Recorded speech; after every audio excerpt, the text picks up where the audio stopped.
There's a redemptive power that making a choice has, you know, rather than feeling like you're at effect to all the things that are happening. Make a choice. Like, you just decide what it's going to be, who you're going to be, how you're going to do it. Just decide. The universe is going to get out your way.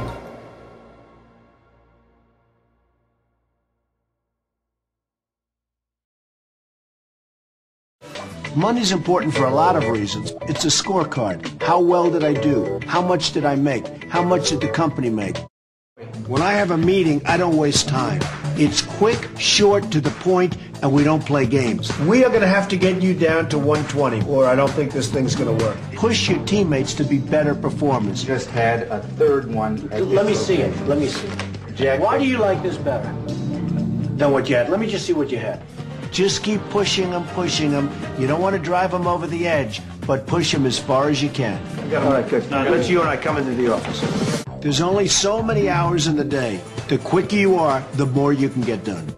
But you have to be able to separate yourself. The fact is, you need to separate yourself from the pack. I mean, the pack is the pack for a reason. That's why they're in the pack. Absolutely. It's a terrible expression. And there's nothing wrong with it. I mean, you know, they can be happier than you and I, perhaps, okay?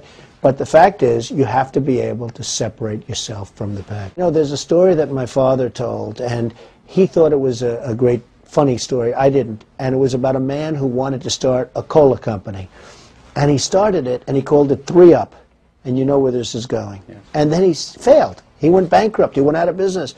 He said, I'm not giving up. And he called it 4-Up. And then he called it 5-Up. And then he failed again, and he called it 6-Up. And ultimately, he said, I quit. I give up.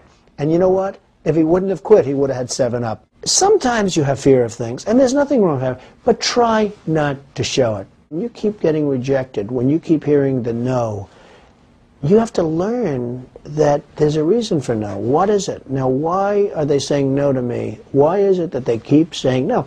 You have to figure it out, because you know what? If they say no and no and no, and you keep saying no, maybe you're doing something wrong. You have to learn how to take that no and change it into a yes. So oftentimes, it's those no's that can make a life a lot better than those yeses. There are a lot of bad people out there, and you really have to go. If you have a problem with someone, you have to go after them. And it's not necessarily to teach that person a lesson. It's to teach all of the people that are watching a lesson, that you don't take crap. And if you take crap, you're just not going to do well. So be smart, be sharp. It's all about this. You have to have this to start off with. But you can't take a lot of nonsense from people. You have to go after them. I've always believed it. But being an entrepreneur is a special talent. Because I really have a theory that some people are not destined to make a lot of money, and that's fine, and they can be very happy. In fact, they can be much happier by not. Those people shouldn't be, because they'll ruin their lives. I mean, they'll go and they'll put up their house, and they'll mortgage their cars and everything else they own, and they'll go into business, and they shouldn't necessarily be in business. Not everybody is meant to be a business person. You have to be able to size up your opponent. I call them an opponent because when they're on the other side of the table, that's what they are. They're an opponent. If you can't do that, then it's called get a job. I don't know if you know any golfers in the room, but Gary Player was a very small guy as an individual, and yet he was a great golf champion.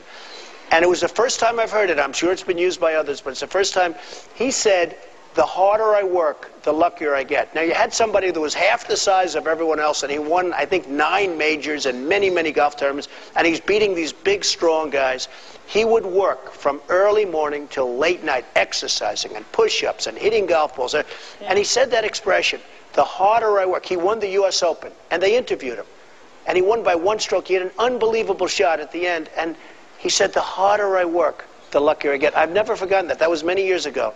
And it's true. The harder you work. I could give you so many anecdotes. I could give you so much on that. So many times where I worked hard, worked really hard, I ended up so-called getting lucky. Now, there is a thing called luck. Some people, for whatever reason, are luckier than others. The harder I work, the luckier I get. I hear so many times, oh, I want my people to be smarter than I am. It's a lot of crap. You want to be smarter than your people if possible.